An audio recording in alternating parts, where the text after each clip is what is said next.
जय हिंद दोस्तों। आप सभी का अपना यूट्यूब चैनल गौतम जी के जीएस एकेडमी में स्वागत है। दोस्तों, हम लोग इस वीडियो में ज्ञान बिंदु जीएस एकेडमी संस्था के द्वारा जो डेली टेस्ट सीरीज जिसमें 100 क्वेश्चन रहता है उसी टेस्ट को लेकर आए हैं। और यह टेस्ट आपको दोस्तों जो 18/10/2024 को हुआ है, जो कि टेस्ट नंबर 66 है। इससे पहले का टेस्ट दोस्तों जो कि 65 तक यदि आप नहीं देखे हैं तो हमारा यूट्यूब चैनल पर प्लेलिस्ट बनाकर डाल दिया गया है, वहाँ से आप देख सकते हैं। देखिए दोस्तों, सभी एग्जाम के लिए अति महत्वपूर्ण है दोस्तों, रोज कहने की जरूरत नहीं है। इसलिए दोस्तों आप प्रत्येक क्वेश्चन तक शुरू से लेकर लास्ट तक बने रहिएगा। और इसमें 100 क्वेश्चन है, 100 क्वेश्चन को यहाँ पे हम लोग देखेंगे। क्वेश्चन नंबर पहला कह रहा है कि पूर्वीय क्षेत्रीय परिषद में निम्नलिखित में से कौन से राज्य शामिल है। बताइए दोस्तों कौन कौन सा इसमें राज्य आपका शामिल है। पूर्वीय क्षेत्रीय परिषद में कह रहा है, बिहार हो जाएगा दोस्तों, झारखंड हो जाएगा, पश्चिम बंगाल और उड़ीसा, जो कि ऑप्शन नंबर आपका ए में दिया गया है। नेक्स्ट है कि वर्मा समिति का संबंध किससे है। बताइए वर्मा समिति का संबंध दोस्तों किससे है, तब मूल कर्तव्य से। ध्यान देना है, मूल कर्तव्य से दोस्तों वर्मा समिति का संबंध है। और सरदार स्वर्ण सिंह समिति भी दोस्तों आपको मूल कर्तव्य से ही संबंधित है, याद रखिएगा। नेक्स्ट क्वेश्चन पढ़ते हैं। क्वेश्चन नंबर 3 बोला कि भारत में पंचायत प्रणाली कब और कहाँ शुरू की गई थी। तो भारत में दोस्तों जो पंचायत प्रणाली शुरू किया गया था सर्वप्रथम दोस्तों राजस्थान के नागौर जिला में 2 अक्टूबर 1959 को। यहाँ पे ऑप्शन भी हो जाएगा 2 अक्टूबर 1959 को। नेक्स्ट है कि अब तक कितने परिसीमन आयोग का गठन किया जा चुका है। तब तक दोस्तों टोटल 4 परिसीमन आयोग का गठन किया गया है, याद रखिएगा। अब तक कितने, तो 4 परिसीमन आयोग का। नेक्स्ट है कि राज्य के राज्यपाल के बारे में कौन सा कथन सही नहीं है। तो राज्यपाल के बारे में कथन दिया गया दोस्तों, इसमें पहला कथन है कि वह राज्य विधानमंडल का एक हिस्सा है, बिल्कुल सही है। फिर दोस्तों को वह मृत्युदंड की सजा को माफ कर सकता है। नहीं दोस्तों, मृत्युदंड की सजा माफ करने का अधिकार केवल राष्ट्रपति को है, बल्कि राज्यपाल को नहीं है। यहाँ पे ऑप्शन नंबर बी हो जाएगा, जो कि यह कथन गलत है। बाकी दोस्तों नेक्स्ट कथन है कि वह राज्य उच्च न्यायालय के न्यायाधीशों की नियुक्ति नहीं करते हैं, बिल्कुल राइट है। और उसके पास दोस्तों कोई आपातकालीन शक्तियाँ नहीं है। याद रखना है, राज्यपाल के पास दोस्तों कोई आपातकालीन शक्ति नहीं है। और जो हाईकोर्ट के न्यायाधीश होते हैं उनकी भी नियुक्ति नहीं करते हैं, और बल्कि दोस्तों यह राज्य विधानमंडल का एक हिस्सा है। नेक्स्ट है कि शिक्षा पहले राज्य सूची के अंतर्गत आती थी, इसको किस संशोधन के माध्यम से समवर्ती सूची में लाया गया है। तो शिक्षा को दोस्तों जो समवर्ती सूची में लाया गया है 42वां संविधान संशोधन 1976 के तहत। नेक्स्ट पाते हैं क्वेश्चन नंबर दोस्तों 7, लोकसभा का सचिवालय किसके प्रत्यक्ष पर्यवेक्षण एवं नियंत्रण में कार्य करता है। लोकसभा का सचिवालय की बात कर रहा है दोस्तों, तो याद रखना है लोकसभा अध्यक्ष के, ध्यान रखना है लोकसभा अध्यक्ष के नियंत्रण में। तो ऑप्शन नंबर ए आपका राइट हो जाएगा। क्वेश्चन नंबर यहाँ पे 8 कर रहा है कि नियम समिति में लोकसभा व राज्यसभा के कितने सदस्य होते हैं।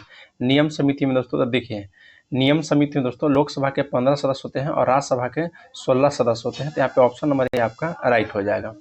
नेक्स्ट पाते हैं कि भारतीय संविधान के किस अनुच्छेद के अंतर्गत विधानसभा को विधान परिषद का सृजन एवं उसे समाप्त करने का अधिकार दिया गया है। तो याद रखना दोस्तों अनुच्छेद 169 के तहत, अनुच्छेद 169 के तहत जो विधानसभा को विधान परिषद का सृजन और उसको समाप्त करने का अधिकार दिया गया है। नेक्स्ट है कि केंद्र राज्य संबंध किस अनुसूची में है। तो केंद्र और राज्य के बीच दोस्तों जो संबंध स्थापित करता है वह 7वीं अनुसूची में, याद रखिएगा। कौन सी, तो 7वीं अनुसूची में। नेक्स्ट है कि यह सुझाव किस समिति ने दिया था कि राज्यपाल के प्रसाद पर्यंत राज्य मंत्री परिषद के पद धारित करने से संबंधित प्रावधान समाप्त कर दिया जाए। तो यह दोस्तों जो दिया गया था सुझाव, याद रखना है आपको, राज्य मनार समिति के द्वारा, राज्य मनार समिति के द्वारा। ऑप्शन नंबर बी आपका राइट हो जाएगा। नेक्स्ट है क्वेश्चन नंबर 12 कि जनजातीय सलाहकार परिषद के संबंध में निम्नलिखित कथन पर विचार कीजिए। ध्यान देना है, जनजातीय सलाहकार परिषद के बारे में दोस्तों आपको कथन पर विचार करना है, जिसमें पहला कथन है कि इसका प्रावधान संविधान की 5वीं अनुसूची में किया गया है। बिल्कुल राइट है दोस्तों, जनजातीय सलाहकार परिषद का 5वीं अनुसूची से संबंधित है और इसकी स्थापना दोस्तों राष्ट्रपति के आदेश पर किया जाता है, ये भी आपका सत्य है। और ऐसे राज्य में की जाती है जहां अनुसूचित जनजाति के है किंतु अनुसूचित क्षेत्र नहीं। ध्यान देना है, जहां दोस्तों अनुसूचित जनजाति है किंतु अनुसूचित क्षेत्र नहीं, बिल्कुल राइट है। तो सभी ऑप्शन सही होगा, उपयुक्त सभी। नेक्स्ट है कि भारत के 7वें वेतन आयोग के अध्यक्ष कौन थे। तो भारत के दोस्तों जो 7वें वेतन आयोग के अध्यक्ष बनाए गए थे तो अशोक कुमार माथुर को, अशोक कुमार माथुर को। नेक्स्ट है कि भारत की आर्थिक नीति किस प्रकार की है। तो भारत की दोस्तों जो आर्थिक नीति है यह मिश्रित है, याद रखिएगा, मिश्रित क्षेत्र प्रधान है। कह रहा है कि कुल लागत में उत्पादन की मात्रा से भाग देने पर प्राप्त होती है। कुल लागत में दोस्तों अगर उत्पादन से भाग दे देंगे तो हमें जो प्राप्त हो जाएगा वह दोस्तों औसत स्थिर लागत, औसत स्थिर लागत याद रखिएगा। नेक्स्ट है कि इनमें से कौन प्रत्यक्ष कर नहीं है। तो प्रत्यक्ष कर दोस्तों निम्नलिखित में से कौन सा नहीं है, तो आपका जो उत्पाद कर है यह प्रत्यक्ष कर नहीं है दोस्तों, याद रखिएगा। बाकी दोस्तों मृत्यु कर है, उपहार कर है या आयकर, ये सभी आपका प्रत्यक्ष कर का उदाहरण है, लेकिन उत्पाद कर आपका अप्रत्यक्ष कर का उदाहरण है, याद रखिएगा। नेक्स्ट है क्वेश्चन नंबर 17, बोला कि सार्वजनिक वितरण प्रणाली का लक्ष्य है। तो सार्वजनिक वितरण प्रणाली का जो लक्ष्य है कि गरीबों को खाद्य सुरक्षा उपलब्ध कराना, गरीबों को खाद्य सुरक्षा उपलब्ध कराना। नेक्स्ट बात है क्वेश्चन नंबर 18 कि आर्थिक नियोजन एक विषय है। आर्थिक नियोजन दोस्तों किसका विषय है, तो समवर्ती सूची का। आर्थिक नियोजन आपका समवर्ती सूची का विषय है। नेक्स्ट बात है कि अंतर्राष्ट्रीय मुद्रा कोष के संदर्भ में कोटा किसे कहते हैं। तो अंतर्राष्ट्रीय मुद्रा के संदर्भ में जो कोटा बोला जाता है वह विभिन्न देश के द्वारा जो IMF को दी गई सहयोग राशि को कोटा बोला जाता है, याद रखिएगा। नेक्स्ट क्वेश्चन पाते हैं क्वेश्चन नंबर आपका 20, बोला कि जोहान्सबर्ग किसके लिए प्रसिद्ध है। तो जोहान्सबर्ग दोस्तों स्वर्ण खनन हेतु प्रसिद्ध है, याद रखिएगा। जोहान्सबर्ग किसके लिए, तो स्वर्ण खनन हेतु। नेक्स्ट बात है क्वेश्चन नंबर 21, बोला कि रेगुर किस मिट्टी का नाम है। तो रेगुर जो नाम है दोस्तों वह याद रखिएगा किस मिट्टी का, तो काली मिट्टी का। काली मिट्टी का किस नाम से जाना जाता है, तो रेगुर मिट्टी के नाम से। नेक्स्ट है कि वह कौन सा ग्रह है जिसका कोई उपग्रह नहीं है। तो देखिए दोस्तों बुध और शुक्र का कोई उपग्रह नहीं है, तो यहाँ पे ऑप्शन नंबर बी हो जाएगा, जो कि बुध केवल दिया गया है, तो बुध आपका राइट हो जाएगा। नेक्स्ट बात है कि सूर्य पर ऊर्जा का निर्माण कैसा होता है। तो सूर्य पर दोस्तों जो ऊर्जा का निर्माण होता है वह नाभिकीय संलयन के द्वारा होता है, नाभिकीय संलयन के द्वारा, याद रखिएगा। नेक्स्ट बात है क्वेश्चन नंबर 24, उष्णकटिबंधीय वर्षा वन की क्या विशिष्टता है। तो बताइए दोस्तों इसकी विशिष्टता क्या है। तो दोस्तों अधिकतम जैव विविधता, अधिकतम जैव विविधता है उष्णकटिबंधीय वर्षा वन की विशिष्टता, याद रखिएगा। दोस्तों इसका PDF के लिए आप हमारा टेलीग्राम ज्वाइन कर लीजिए, जो कि डिस्क्रिप्शन में टेलीग्राम का लिंक दिया गया है, तो वहाँ से आप ज्वाइन कर सकते हैं। नेक्स्ट है कि मसाई निम्नलिखित में से किसकी आदिम जनजाति है। तो जो मसाई है दोस्तों वो आपका तंजानिया की है, कि यहाँ की, तो तंजानिया की है मसाई, याद रखिएगा। नेक्स्ट है कि तारों की दूरी किससे मापी जाती है। बताइए दोस्तों तारों की दूरी किससे मापी जाती है। तो अगर प्रकाश वर्ष यदि आप आंसर दे रहे हैं तो बिल्कुल राइट है, प्रकाश वर्ष से तारों की दूरी मापी जाती है। 27 करा कि भारत में कॉफ़ी की खेती के लिए सबसे उपयुक्त क्षेत्र कौन सा है। तो कॉफ़ी की खेती के लिए दोस्तों सबसे उपयुक्त क्षेत्र की बात किया तो जो दक्षिणी पठार है आपका राइट हो जाएगा, दक्षिणी पठार। नेक्स्ट है कि झारखंड में मैथन उत्पादन करता है। तो झारखंड में दोस्तों जो मैथन उत्पादन करता है वह जल शक्ति, याद रखिएगा, जल शक्ति। नेक्स्ट है कि वायु की आर्द्रता नमी किस पर निर्भर करती है। तो वायु की दोस्तों जो आर्द्रता निर्भर करती है वह याद रखिएगा आपको तापमान पर, स्थान पर और मौसम पर, यह सभी आपका सही हो जाएगा, ऑप्शन डी हो जाएगा उपयुक्त सभी। नेक्स्ट है कि उत्तरी अमेरिका के शीतोष्ण घास स्थल इस नाम से जाना जाता है। तो उत्तरी अमेरिका, तो उत्तरी अमेरिका के दोस्तों जो घास के मैदान का याद रखना है प्रेरीज है, कहीं कहीं प्रेरी भी दिया जाता है, तो याद रखना दोस्तों प्रेरीज हो जाएगा, ऑप्शन नंबर डी आपका राइट हो जाएगा। स्टेपी दोस्तों एशिया का हो जाएगा, घास के स्थल का बोला जाता है स्टेपी। नेक्स्ट बताना है क्वेश्चन नंबर दोस्तों 31, बोला कि गंगा की सहायक नदी निम्न में से कौन है जो उत्तर की ओर प्रवाहित है। तो गंगा की दोस्तों जो सहायक नदी है वो कौन सी है बताइए। तो ऑप्शन सी है दोस्तों सोन, जो कि यह उत्तर की ओर प्रवाहित नदी है, याद रखिएगा। उत्तर की ओर प्रवाहित नदी होने वाली दोस्तों गंगा की सहायक नदी सोन है। नेक्स्ट है कि मानसून पूर्व वर्षा का स्थानीय नाम और राज्य। चाय वर्षा का दोस्तों जो स्थानीय नाम है वो बताइए, चाय वर्षा कहाँ में होता है। तो चाय वर्षा दोस्तों जो कि आपका क्वेश्चन नंबर आपका 32 करा कि मानसून पूर्वी वर्षा का स्थानीय नाम और उससे संबंधित राज्य। तो चाय वर्षा का असम प्रसिद्ध है, चेरी बलाज कर्नाटक में, नार्वेस्टर दोस्तों उड़ीसा, और काल बैसाखी रखिए दोस्तों, काल बैसाखी बिहार उड़ीसा ही आता है, लेकिन पंजाब नहीं, पंजाब में सिर्फ बैसाखी कहेगा तो आपका पंजाब हो जाएगा। नेक्स्ट क्वेश्चन है क्वेश्चन नंबर 33, निम्न में कौन सा राष्ट्रीय उद्यान अंडमान निकोबार द्वीप समूह में स्थित नहीं है। तो बताइए दोस्तों कौन सा है जो कि अंडमान निकोबार द्वीप समूह में स्थित नहीं है। तो यहाँ पे देखिए दोस्तों जो मुरलेन राष्ट्रीय उद्यान है ये आपका अंडमान निकोबार द्वीप में नहीं है। बाकी दोस्तों महात्मा गांधी मरीन राष्ट्रीय उद्यान अंडमान निकोबार में है, रानी झांसी मरीन राष्ट्रीय उद्यान अंडमान निकोबार में है, और कैंपबेल बे राष्ट्रीय उद्यान ये भी आपका दोस्तों अंडमान निकोबार में स्थित है, याद रखिएगा। नेक्स्ट है क्वेश्चन नंबर 34, राष्ट्रीय बाघ संरक्षण प्राधिकरण का गठन किस वर्ष किया गया था। तो राष्ट्रीय बाघ संरक्षण प्राधिकरण की दोस्तों जो गठन किया गया था 2006 में किया गया था, याद रखिएगा। नेक्स्ट है कि निम्नलिखित में से किसने कुतुब मीनार के निर्माण में योगदान नहीं दिया है। तो कुतुब मीनार का दोस्तों निर्माण में योगदान किनके द्वारा नहीं दिया गया है। तो दोस्तों आपको अलाउद्दीन खिलजी के द्वारा नहीं दिया गया है, लेकिन दोस्तों देखिए कुतुबुद्दीन ऐबक के द्वारा दिया गया है, इल्तुतमिश के द्वारा और फिरोज शाह तुगलक के द्वारा। नेक्स्ट क्वेश्चन है क्वेश्चन नंबर 36। निकोलो कोंटी एक यात्री था जो विजयनगर में आया था। वह दोस्तों निकोलो कोंटी कहाँ का निवासी था, बताइए आप। तो निकोलो कोंटी दोस्तों आप इटली पढ़े होंगे, इटली के निवासी हैं। ऑप्शन नंबर ये आपका राइट हो जाएगा। नेक्स्ट है कि हुमायूं ने 1555 ईस्वी में दिल्ली पर फिर से अधिकार प्राप्त किया था। इस्लाम को हराकर, मोहम्मद आदिल शाह को हराकर। तो देखिए दोस्तों जो आपका इसका राइट आंसर हो जाएगा सिकंदर शाह को हराकर, याद रखिएगा किसे, तो सिकंदर शाह को हराकर। नेक्स्ट है कि निम्नलिखित में से किस गुरु ने जहांगीर के पुत्र राजकुमार खुसरो को संरक्षण प्रदान किया था। तो बताइए दोस्तों राजकुमार खुसरो किससे प्रदान किया था। तो यहाँ पर दोस्तों आपका राइट हो जाएगा ऑप्शन नंबर 5वां गुरु थे दोस्तों, जो कि गुरु अर्जुन देव थे। यानी कि 38 का ऑप्शन नंबर डी, गुरु अर्जुन देव। नेक्स्ट है क्वेश्चन नंबर आपका दोस्तों 13 है। बोला कि द्वितीय पुर्तगाली अभियान का नेता कौन था। तो द्वितीय पुर्तगाली अभियान का दोस्तों जो नेता था वो याद रखिएगा दोस्तों अल्ब्रेज कैब्राल। अल्ब्रेज कैब्राल था दोस्तों। और प्रथम कौन था, तो वास्को डी गामा था। नेक्स्ट है कि जोनाथन डंकन ने सन 1791 ईस्वी में संस्कृत कॉलेज की स्थापना कहाँ किया था। तो संस्कृत कॉलेज की स्थापना दोस्तों वाराणसी में किया गया था, जो नाथन डंकन के द्वारा, याद रखिए कब, तो 1791 में। नेक्स्ट है कि 1882 ईस्वी में इंडियन एजुकेशन कमीशन की अध्यक्षता किसने किया था। तो इंडियन कमीशन एजुकेशन के दोस्तों जो अध्यक्षता किया गया था डब्ल्यू हंटर के द्वारा, डब्ल्यू हंटर के द्वारा। नेक्स्ट है कि 1813 के चार्टर एक्ट में भारत में किस क्षेत्र में अंग्रेजी नीति में मौलिक परिवर्तन आया था। तो दोस्तों शिक्षा में आया था, ध्यान रखना है किसमें, तो शिक्षा में दोस्तों। और 1813 के चार्टर एक्ट के ही तहत बोला गया था कि शिक्षा पर जो है प्रति वर्ष 1 लाख खर्चा किया जाएगा। नेक्स्ट क्वेश्चन पाते हैं क्वेश्चन नंबर 43। बोला है कि 20 सितंबर 1932 को यरवदा जेल में महात्मा गांधी ने आमरण अनशन किसके विरोध में किया था। तो दोस्तों जो याद रखना है 20 सितंबर 1932 को यरवदा के जेल में महात्मा गांधी के द्वारा जो आमरण अनशन किया गया था, वह दोस्तों आपके विरोध कर रहे थे रैमजे मैकडोनाल्ड के जो सांप्रदायिक पंचायत के विरोध कर रहे थे, सांप्रदायिक पंचायत के विरोध है। नेक्स्ट पाते हैं क्वेश्चन नंबर 44। बोला कि मुस्लिम लीग ने मुक्ति दिवस कब मनाया था। तो मुस्लिम लीग के द्वारा दोस्तों सर्वप्रथम जो मुक्ति दिवस मनाया गया था वह 1939 ईस्वी में, 1939 ईस्वी में, याद रखिएगा। नेक्स्ट क्वेश्चन पाते हैं क्वेश्चन नंबर 45।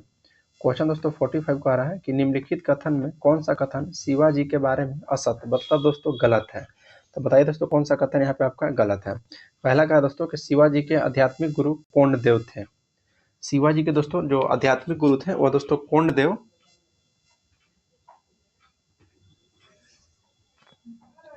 शिवाजी के आपके आध्यात्मिक गुरु थे दोस्तों, उनका नाम था रामदास। रामदास था आध्यात्मिक गुरु को, कोंडदेव नहीं, यानी कि पहला ऑप्शन ही दोस्तों आपका गलत हो गया। नेक्स्ट है कि शिवाजी को 1665 ईस्वी में पुरंदर की संधि करनी पड़ी थी, बिल्कुल राइट है दोस्तों। और शिवाजी ने 1674 ईस्वी में अपना राज्याभिषेक रायगढ़ के किला में किया था, ये भी आपका सत्य है। तो यहाँ पूछा कौन सा गलत है दोस्तों, तो केवल पहला ऑप्शन है जो कि आपका गलत है, तो ऑप्शन नंबर यहाँ पे बी हो जाएगा। नेक्स्ट है कि निम्नलिखित में से किस समाज सुधारक हो जाएगा दोस्तों, जो कि 1826 के जूरी अधिनियम का घोर विरोध किया था। तो जूरी अधिनियम का दोस्तों जो घोर विरोध करने वाले व्यक्ति कौन थे, तो वह दोस्तों राजा राम मोहन राय थे। राजा राम मोहन राय जो कि जूरी अधिनियम का घोर विरोध किया था। नेक्स्ट क्वेश्चन पाते हैं क्वेश्चन नंबर आपका 47 की राष्ट्रीय आंदोलन में निम्न में से किसको नरमदलीय के तौर पर नहीं जाना जाता है। एमजी रनाडे को दोस्तों, यहाँ पे ऑप्शन नंबर ये आपका राइट हो जाएगा 47 का। नहीं, एमजी रनाडे तो नरम दल के थे दोस्तों, तो गरम दल के यहाँ पे बताना है ना। अच्छा नरम दल के तो थे, नहीं जाना जाता है। देखिए बाल गंगाधर तिलक को, लाल बाल पाल, ध्यान रखना है, बाल गंगाधर तिलक जो कि दोस्तों यह उग्रवादी के नेता थे। नेक्स्ट क्वेश्चन पाते हैं क्वेश्चन नंबर 48।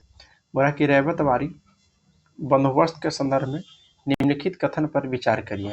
इसमें दोस्तों पहला कथन दिया गया है कि किसानों को द्वारा लगान सीधे सरकार को दिया जाता था रैयतवाड़ी में, बिल्कुल राइट है। और सरकार रैयत को दोस्तों पट्टे भी देती थी, ये भी सही है। और कर लगाने के पूर्व भूमि का सर्वेक्षण और मूल्य निर्धारण किया जाता था। ये तीनों कथन दोस्तों आपको यहाँ पे सत्य है, तो ऑप्शन सी हो जाएगा। 1, 2, 3 तीनों कथन आपका सत्य है। नेक्स्ट है कि जैन धर्म किसके दर्शन पर आधारित है। बताइए दोस्तों जैन धर्म जो है किसके दर्शन पर आधारित है। क्या दोस्तों अनेका, ध्यान रखें अनेकतावाद है, अनेकांतवाद दोस्तों अनेक। नेक्स्ट क्वेश्चन की ओर बढ़ते हैं कि संयुक्त राष्ट्र संघ के महासचिव जो कि 1982 से 1991 जेवियर पियर द कुआइरे किस देश के थे? तो ये दोस्तों यूएनए के महासचिव थे जो कि 1982 से 1991 तक रहे थे, जिनका नाम था जेवियर पियरे द कुआइर। इनका दोस्तों देश से संबंधित है आपको पेरू देश से, ध्यान देना है पेरू देश से। अभी दोस्तों एंटोनियो गुटारेस है जो कि पुर्तगाल के हैं, याद रखिएगा। नेक्स्ट है कि पड़ोसी राष्ट्र नेपाल का राष्ट्रीय खेल क्या है? तो पड़ोसी राष्ट्र दोस्तों नेपाल का जो राष्ट्रीय खेल है वो वॉलीबॉल है। क्या है? तो वॉलीबॉल, याद रखिएगा। नेक्स्ट है कि विश्व मौसम विज्ञान संगठन का मुख्यालय कहाँ स्थित है? तो विश्व मौसम विज्ञान संगठन, तो विश्व मौसम विज्ञान संगठन का मुख्यालय आपका जाएगा दोस्तों जिनेवा में, याद रखिएगा। क्वेश्चन नंबर 53, नेपोलियन के बारे में क्या सही है? तो नेपोलियन के बारे में दोस्तों पहला कथन है कि 1804 ईस्वी में खुद को फ्रांस का सम्राट घोषित किया था। बिल्कुल सही है, नेपोलियन दोस्तों 1804 ईस्वी में खुद को फ्रांस को सम्राट घोषित कर दिया था और वह दोस्तों स्वयं को यूरोप को आधुनिकीकरण का अग्रदूत माना था। और 1815 ईस्वी में दोस्तों वाटरलू में इसको हार हो गया था। बिल्कुल दोस्तों 1815 ईस्वी में वाटरलू का जो युद्ध हुआ था उसी में इसको हार हो गया था नेपोलियन को। यहाँ पे तीनों कथन आपका सत्य है, तो ऑप्शन हो जाएगा डी। नेक्स्ट है कि रूस में प्रथम पंचवर्षीय योजना कब लागू हुआ था? तो रूस में दोस्तों जो प्रथम पंचवर्षीय योजना लागू हुआ था वह 1927 से 32 में, 1927 से 32 में, याद रखिएगा। नेक्स्ट पाते हैं कि हिटलर ने जर्मन में किस प्रकार के राज्य की स्थापना किया था? तो हिटलर के द्वारा दोस्तों जो जर्मन में किया गया था वह सर्वाधिकारवादी, ध्यान रखना है सर्वाधिकारवादी। नेक्स्ट है कि बाघा जतिन की मृत्यु किस स्थान पर पुलिसों से संघर्ष करते हुई थी? तो बाघा जतिन की दोस्तों जो मृत्यु हुआ था वह याद रखिएगा बालासोर में। कहाँ? तो बालासोर में। नेक्स्ट बात है कि भारत माता नामक पत्र का प्रकाशन निम्नलिखित में से किस क्रांतिकारी संगठन के द्वारा किया गया था? तो याद रखना दोस्तों जो भारत माता नामक पत्र का जो प्रकाशन किया गया था वह है आपका दोस्तों अंजुमन ए मोहबिन ए वतन क्रांतिकारी संगठन के द्वारा, याद रखिएगा। तो ऑप्शन यहाँ पे सी हो जाएगा। क्रिएट करा है कि निम्नलिखित में से किस नृत्य के संबंध देवदासी परंपरा से है? तो देवदासी परंपरा से दोस्तों किसका है? तो आपको मोहिनीअट्टम हो जाएगा, याद रखना। मोहिनीअट्टम किस राज्य की है? तो तमिलनाडु का है।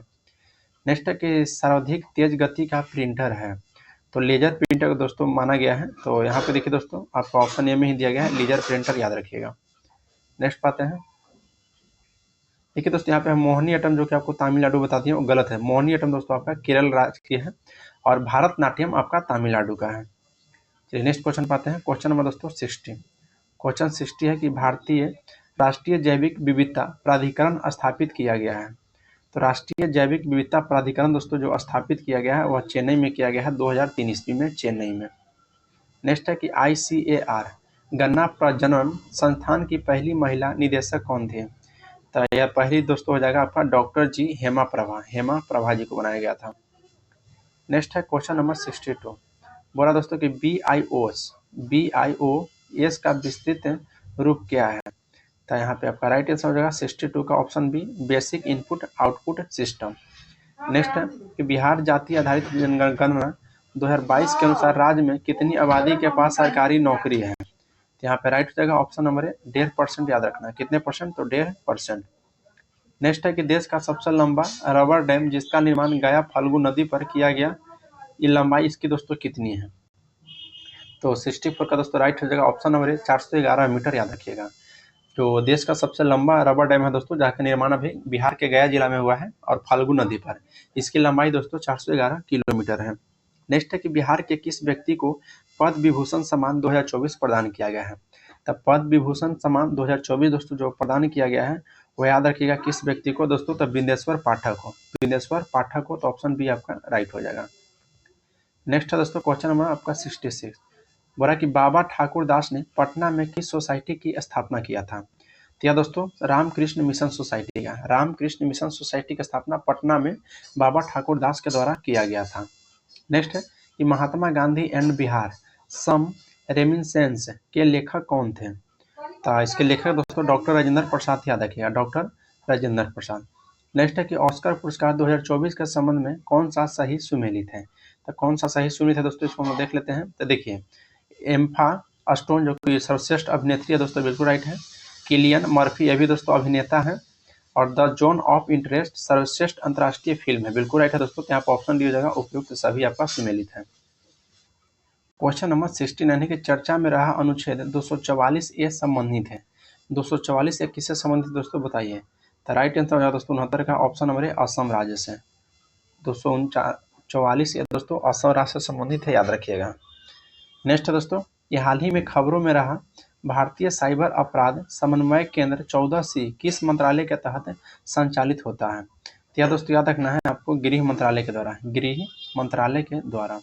नेक्स्ट है कि किसी गतिमान पिंड के लिए विस्थापन तथा दूरी का आंकिक अनुपात क्या होता है। तो यह दोस्तों आपका 1 के बराबर अथवा 1 से कम होता है, याद रखिएगा। नेक्स्ट है कि दो पिंडों के बीच बल जो सदैव, दो पिंडों के बीच दोस्तों जो बल सदैव होता है समान और विपरीत दिशा में प्रयुक्त होता है, याद रखिएगा। नेक्स्ट है कि लोलक क्या आवर्तकाल निर्भर करता है। बताइए दोस्तों, लोलक का जो आवर्तकाल है यह किस पर निर्भर करता है। तो गुरुत्वीय त्वरण पर, गुरुत्वीय त्वरण पर हो जाएगा। नेक्स्ट है कि यदि किसी पदार्थ की विशिष्ट ऊष्मा अनंत है तब इसका तात्पर्य है, तब इसका तात्पर्य क्या है दोस्तों, तब इसका तात्पर्य है कि ऊष्मा अंदर लेने।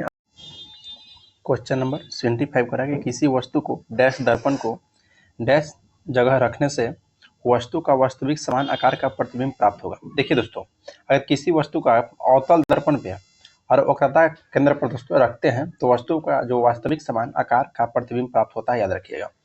नेक्स्ट पाते हैं क्वेश्चन नंबर 26, किसी परिनालिका चुंबकीय क्षेत्र रेखाएं के रूप में होती है। तो चुंबकीय क्षेत्र की रेखाएं के बीच में होती है दोस्तों समानांतर रेखाएं, याद रखिएगा, समानांतर रेखाएं।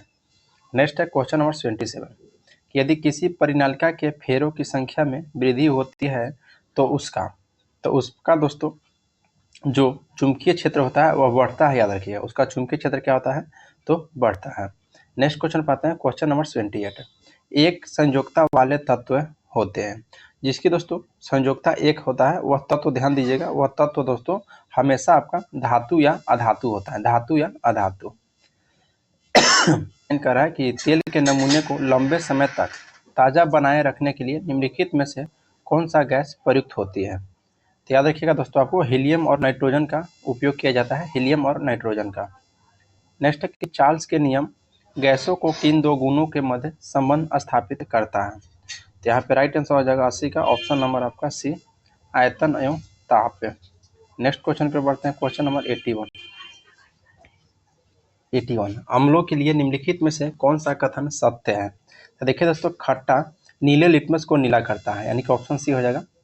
नेक्स्ट पाते हैं क्वेश्चन नंबर 82, फ्लोरीन से क्लोरीन, ब्रोमीन और फिर आयोडीन तक जाने पर विद्युत ऋणात्मकता पर क्या प्रभाव पड़ता है। तो देखिए कम हो जाता है, याद रखिएगा।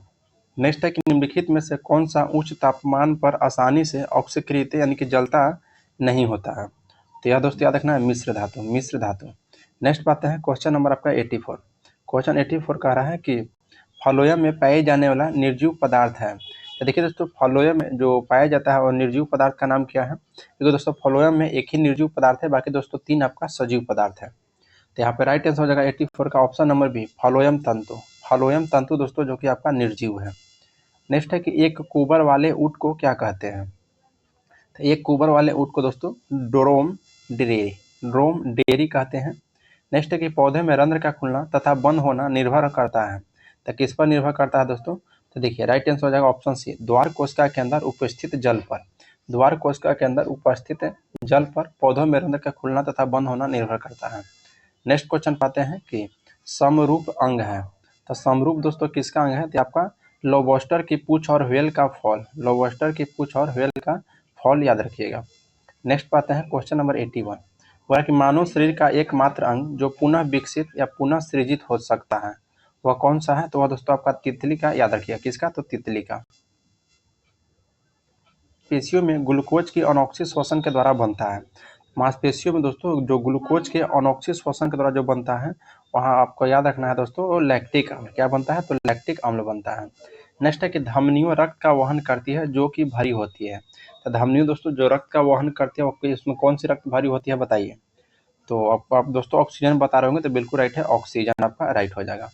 नेक्स्ट है कि दुष्यंत को प्रेम पत्र लिखती शकुंतला का चित्रण किसने किया था।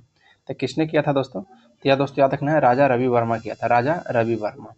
नेक्स्ट है कि दूरदर्शन का रंगीन प्रसारण का प्रारंभ कब हुआ था? रंगीन प्रसारण दोस्तों, प्रसारण, तो याद रखना है आपका दोस्तों वर्ष 1982 में, वर्ष 1982 में आपका राइट हो जाएगा। नेक्स्ट है कि केंद्रीय जल और विद्युत अनुसंधान केंद्र कहाँ स्थित है? तो केंद्रीय जल और विद्युत अनुसंधान केंद्र दोस्तों आपका खड़कवासला में है, याद रखिएगा। नेक्स्ट है कि एशिया का सबसे पुराना शेयर बाजार की स्थापना कब और कहाँ किया गया है? तो शेयर बाजार की स्थापना कब और कहाँ दोस्तों? तो बॉम्बे 1875 में, बॉम्बे में 1875 में। नेक्स्ट है कि कन्नड़ नाटक के त्रिरत्न में कौन कौन शामिल हैं? तो दोस्तों देखिए, पंपा, पोना और रत्ना, पंपा, पोना और रत्ना। नेक्स्ट है कि इनमें से कौन माध्यमिक स्कूल ऑफ दर्शन शास्त्र का संस्थापक था? तो कौन था दोस्तों बताइए? तो नागा अर्जुन था, याद रखिएगा। कौन? तो नागा अर्जुन। नेक्स्ट है कि अपूर्वी चंदेला किस खेल से जुड़ी है? अपूर्वी चंदेला दोस्तों आपको निशानेबाजी से जुड़ी हुई है, याद रखिएगा। नेक्स्ट पाते हैं क्वेश्चन नंबर 98। निम्न में से कौन भेड़ को सींग रहित नस्ल है? तो भेड़ को सींग रहित नस्ल कौन है दोस्तों? तो Hisardale, Hisardale. Next है कि निम्नलिखित में से कौन सा एक सही सुमेलित नहीं है? तो आपका ऑप्शन भी हो जाएगा पेरियार राष्ट्रीय उद्यान, जो कि हंगुल में स्थित है, याद रखिएगा। पेरियार राष्ट्रीय उद्यान जो कि हंगुल में, आपका दोस्तों गलत है। बाकी दोस्तों राजाजी राष्ट्रीय उद्यान आपका हाथी के लिए प्रसिद्ध है, मानस राष्ट्रीय उद्यान हाथी के लिए, और दुधवा राष्ट्रीय उद्यान दोस्तों आपको टाइगर के लिए प्रसिद्ध है, लेकिन पेरियार राष्ट्रीय उद्यान आपका हंगुल के लिए प्रसिद्ध नहीं है। इस सेट का दोस्तों लास्ट क्वेश्चन है कि भारत को अबरख की राजधानी के रूप में किसे जाना जाता है? तो कोडरमा का दोस्तों, जो कि झारखंड में स्थित है, इसे अबरख की राजधानी के रूप में जाना जाता है, याद रखिएगा। देखिए दोस्तों, यहाँ पे 100 क्वेश्चन को समाप्त कर चुके हैं। अगर वीडियो आप लोग को अच्छा लगा होगा तो लाइक जरूर कीजिएगा, और आप हमारा यूट्यूब चैनल पर दोस्तों पहली बार आए हैं तो चैनल को सब्सक्राइब कर लीजिए और बेल आइकन को प्रेस कर लीजिए। मिलते हैं आपसे नेक्स्ट वीडियो में। जय हिंद दोस्तों।